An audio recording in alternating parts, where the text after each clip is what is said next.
कहानी का आगाज़ कुछ साइंसदानों और फौजी एहलकारों के एक ग्रुप से होता है जिन्हें एक इंतहाई खतरनाक मिशन पर एक पुरअसरार और सुनसान जजीरे पर भेजा जाता है। इसी दौरान हम एक हेलीकॉप्टर पायलट को देखते हैं जो इसी अजनबी जजीरे पर मौजूद होता है। अचानक उसके कानों में एक अजीब सी आवाज़ पड़ती है, हल्की सी सरसराहट, जैसे कोई दबे पांव चल रहा हो। खौफ के आलम में वो फौरन अपनी बंदूक निकालता है और आवाज़ की सिमत आहिस्ता आहिस्ता बढ़ने लगता है। तभी उसकी नज़र ज़मीन पर पड़ी एक बंदूक पर जाती है, मगर ये कोई आम बंदूक नहीं होती। वो बिल्कुल उसी की बंदूक जैसी होती है, वही मॉडल, वही खराशें, हत्ता के सीरियल नंबर तक एक जैसा। ये देखकर पायलट के होश उड़ जाते हैं। एक ही बंदूक दो जगह कैसे हो सकती है? वो अभी इस मामले पर सोच ही रहा होता है कि अचानक पीछे से कोई आता है और बेरहमी से उसे मार डालता है। हमलावर के कपड़े भी बिल्कुल पायलट जैसे होते हैं।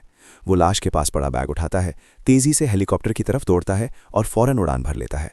मगर जैसे ही हेलीकॉप्टर फिजा में बुलंद होता है, वो किसी नजर न आने वाली दीवार से टकरा जाता है। सच ये था कि पूरा जजीरा एक जबरदस्त एनर्जी फील्ड से घिरा हुआ था और इसी वजह से यहां से कोई भी बाहर नहीं जा सकता था। कहानी अब थोड़ा पीछे जाती है और हमें सैन फ्रांसिस्को में एडिसन नाम की एक साबिक फौजी खातून नजर आती है। वो यहाँ एक शख्स से मिलने आई होती है जिसका नाम चीज़ होता है। एडिसन उसे एक नहायत खुफिया और ख़तरनाक मिशन के लिए भर्ती करना चाहती है। वो चीज़ को बताती है कि कंपनी उसके बारे में सब कुछ जानती है। वो कभी फौज में था, मगर एक नाकाम मिशन के बाद उसे निकाल दिया गया। उसका नाम सरकारी रिकॉर्ड से भी मिटा दिया गया है, जैसे वो कभी वजूद ही नहीं रखता था। यही वजह थी कि एडिसन की कंपनी उसे चाहती थी, क्योंकि वो ऐसे लोगों को ढूंढते थे जो कागज़ों में जिंदा ना हों। चीज़ पूछता है कि मिशन क्या है। एडिसन जवाब देती है कि एक पुरअसरार जजीरे पर जाना है और वहां से कंपनी के मालिक की बेटी स्टेसी को वापस लाना है। उसके बदले में उसे करोड़ों रुपए मिलेंगे, इतने कि वो पूरी जिंदगी आराम से गुजार सकता है। चीज़ को यह सुनकर हैरत होती है कि सिर्फ किसी को वापस लाने के इतने पैसे क्यों, मगर वो ज़्यादा सवाल नहीं करता क्योंकि उसे पैसों की अशद ज़रूरत होती है और वो हाँ कह देता है। इसके बाद एडिसन अपना दूसरा साथी ढूंढती है, रिस्क। रिस्क एक ज़हीन जासूस और मार्शल आर्ट्स का माहिर होता है, मगर उसकी ज़िंदगी एक अलमनाक हादसे के बाद बर्बाद हो चुकी होती है। उसके पूरे ख़ानदान की मौत हो चुकी होती है और इसी दिन के बाद वो सिर्फ सबसे ख़तरनाक मिशंस ही कबूल करता है। एडिसन की बात सुनकर वो भी इस मिशन के लिए तैयार हो जाता है। अगले दिन पूरी टीम एक प्राइवेट एयरबेस पर जमा होती है। एडिसन के पास अब 6 अफराद पर मुश्तमिल टीम होती है, जिसमें चीज़ और रिस्क भी शामिल होते हैं। वो सबको मिशन की तफसील बताती है। जजीरे पर 2 रिसर्च सेंटर हैं, एक शिमाल में और एक जनूब में। हेलीकॉप्टर जजीरे के बीच लैंड करेगा, फिर टीम 2 हिस्सों में तकसीम हो जाएगी। जनूबी टीम में एडिसन, चीज़ और डैक्स शामिल होते हैं, जबकि शिमाली टीम में रिस्क, कोल्ट जो भारी हथियारों का माहिर होता है और टैग जो मशीन्स और ड्रोन्स का जीनियस होता है। किसी को मालूम नहीं होता कि स्टेसी किस सेंटर में मौजूद है, इसलिए दोनों टीमें अपनी अपनी सिमत रवाना हो जाती हैं। मिशन शुरू होने से पहले टैग अकेले बैठकर अपनी बेटी की तस्वीर देख रहा होता है। उसकी बीवी मर चुकी होती है और बेटी ही उसकी वाहिद दुनिया होती है, मगर अब वो एक जानलेवा बीमारी में मुब्तला होती है। इलाज बेहद महंगा होता है और यही वजह थी कि टैग ने यह मिशन कबूल किया था। कुछ देर बाद टीम के अफराद बातचीत के दौरान एक अजीब बात महसूस करते हैं। उनमें से किसी का भी कोई करीबी रिश्तेदार जिंदा नहीं होता, ना वालिदैन, ना शरीक हयात, ना कोई ऐसा जो उनका इंतजार कर रहा हो। सबके जहन में एक सवाल उभरता है, क्या यह महज इत्तेफाक है या कंपनी ने जानबूझकर ऐसे लोगों को चुना है जिनके पास खोने को कुछ नहीं। चंद घंटों बाद हेलीकॉप्टर जजीरे की तरफ रवाना हो जाता है। 15 घंटे की तवील प्रवास के बाद वो वहां पहुंचते हैं। जैसे ही हेलीकॉप्टर जमीन को छूता है, टीम प्लान के मुताबिक तकसीम हो जाती है। जनूबी टीम कुछ ही आगे बढ़ती है कि उनके कदम रुक जाते हैं। जमीन पर बिखरी लाशें उनका इस्तकबाल करती हैं। लाशें इस बुरी तरह मसखशुदा होती हैं जैसे किसी दरिंदे ने उन्हें चीर फाड़ दिया हो। तीनों फौरन अपने हथियार तैयार कर लेते हैं।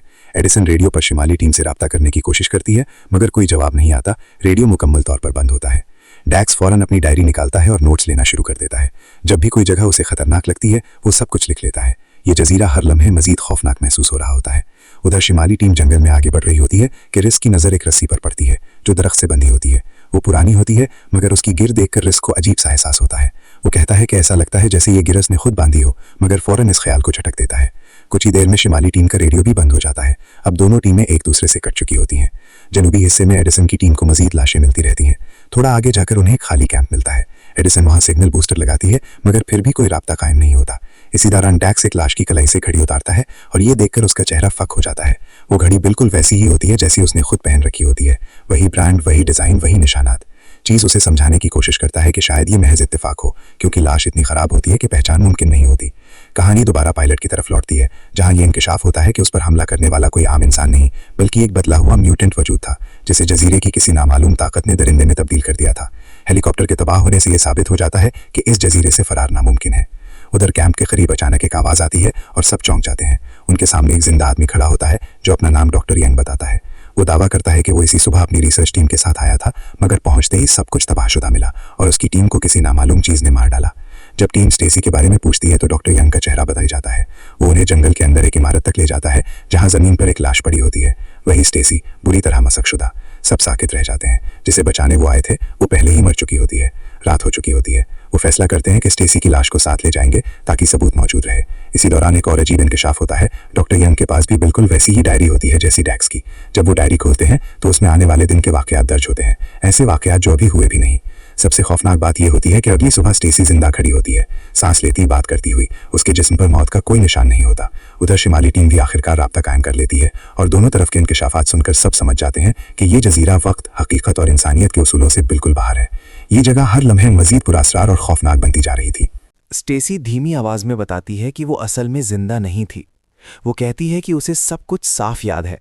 कल रात एक दरिंदे ने उसे बेरहमी से मार डाला था। उसका जिस्म टुकड़ों में बिखर चुका था, मगर सुबह अचानक वो दोबारा जिंदा हो गई, सांस लेती हुई, चलती हुई। ये सब कैसे हुआ उसे खुद भी नहीं मालूम। इसी दौरान कैम्प के अंदर डॉक्टर यंग खामोशी से डेक्स की डायरी पढ़ रहा होता है। वो एक एक सफ़ा गौर से पढ़ता है। जब वो डायरी बंद करता है तो उसके चेहरे के तासुरात बदल चुके होते हैं, संजीदा, खौफजदा और गहरे। वो एडिसन और बाकी सब की तरफ देखता है और कहता है, अब मुझे समझ आ गया है कि इस जजीरे पर असल में हो क्या रहा है। ये सुनते ही सब लोग उसके गिर्द जमा हो जाते हैं। डॉक्टर यंग गहरी सांस लेता है और बोलना शुरू करता है। वो बताता है कि ये जजीरा वर्म होल से भरा हुआ है, ऐसे शिगाफ जो स्पेस और टाइम के ताने बाने को चीर कर बने हैं, जिनके जरिए वक्त आगे पीछे हरकत करता है।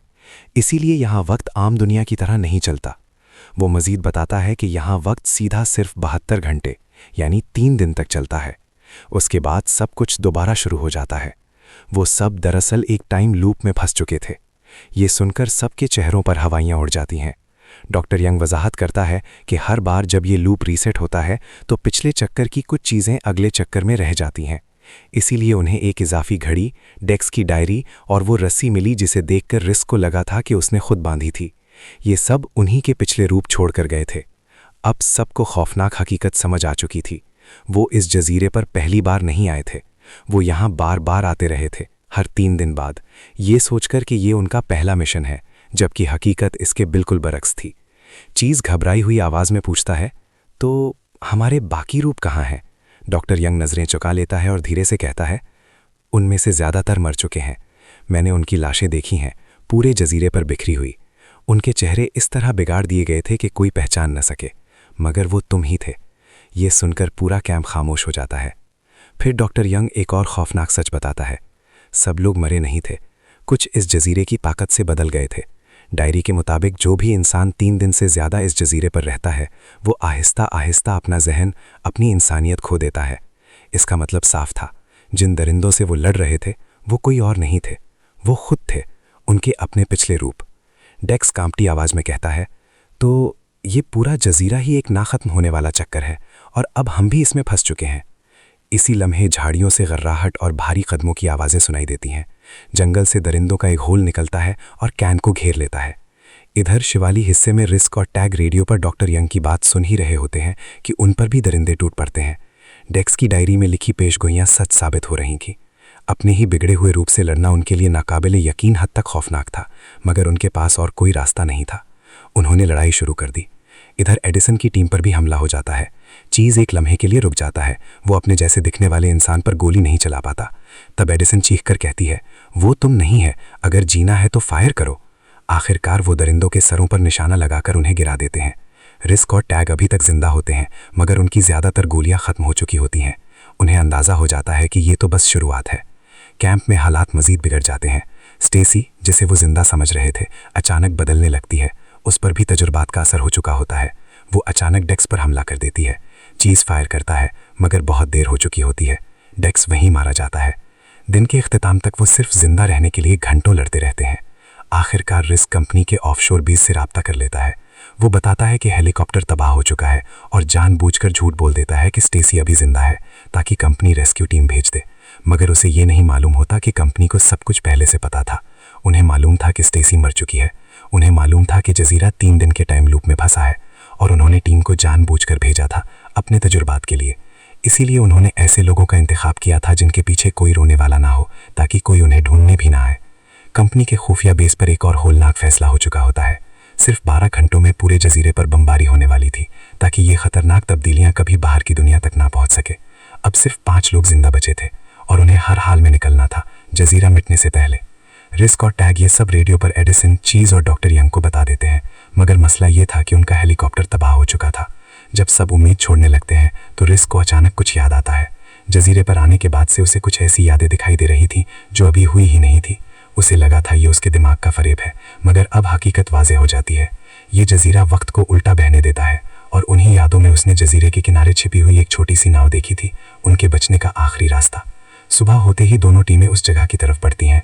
एडिसन की टीम करीब होती है, इसलिए वो पहले पहुंच जाती है और रिस्क और टैग का इंतजार करने लगती है। डॉक्टर यंग नाव चेक करता है और बताता है कि फ्यूल टैंक भरा हुआ है। अगर समुद्र में तूफान ना आया तो वो शहर तक पहुंच सकते हैं, मगर रिस्क और टैग अभी दूर होते हैं। वो दरिंदों से लड़ते हुए आगे बढ़ रहे होते हैं। गोलियां तकरीबन खत्म हो चुकी होती हैं और अब उन्हें अपनी ही ज्यादा ताकतवर बदले हुए रूप से हाथापाई करनी पड़ती है। बहादुरी से लड़ने के बावजूद आखिरकार टैग अपने ही म्यूटेंट रूप के हाथों मारा जाता है। दिल टूटा हुआ रिस्क वादा करता है कि अगर वो बच गया तो टैग की बेटी को जरूर ढूंढेगा। तभी एक और सदमा, रिस्क का बदला हुआ रूप सामने आ जाता है, हाथ में बंदूक लिए। लगता है खेल खत्म हो गया है, मगर ऐन वक्त पर चीज पीछे से आकर म्यूटेंट को गोली मार देता है और रिस्क की जान बच जाती है। मगर भागते हुए रिस्क एक जाल पर पैर रख देता है। एक नुकीला लकड़ी का खंभा उसके पेट को चीर देता है। वो शदीद जख्मी हो जाता है और हिलने के काबिल नहीं रहता। इसी लम्हे 12 घंटे पूरे हो जाते हैं। पूरे जजीरे पर बम बरसने लगते हैं। रिस्क जान चुका होता है कि वो नहीं बच पाएगा।